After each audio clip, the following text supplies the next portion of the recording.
நடைபெற்று வர அந்த தாவேகாவோட ஆட்சி எப்படி இருக்கு? மக்கள் என்ன நினைக்கிறாங்க? நீங்க என்ன நினைக்கிறீங்க? முதல்ல என்னோட கருத்து என்னன்னா, அவர் வர்றதுக்கு முன்னாடியே சொல்லிட்டாரு, எனக்கு கொஞ்சம் டைம் குடுங்க. ஏன்னா நாம புதுசு அப்படின்றது அவருக்கு தெரியுது. அதனால அவர் பதவியேற்கும்போதே சொல்லிட்டாரு, எனக்கு இவ்வளோ சான்ஸ் குடுத்தீங்க. பட் இன்னும் கொஞ்சம் நீங்க தரணும். அது என்னன்னா கொஞ்சம் டைமிங் தரணும்.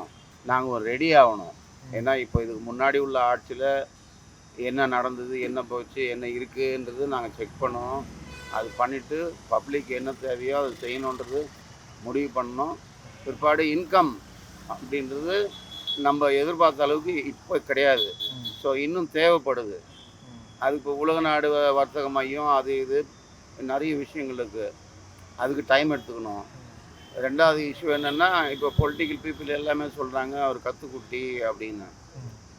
இப்போ ஸ்டார்டிங்கே வந்து பேசிக்காகவே நல்லா போயிட்டுருக்குது.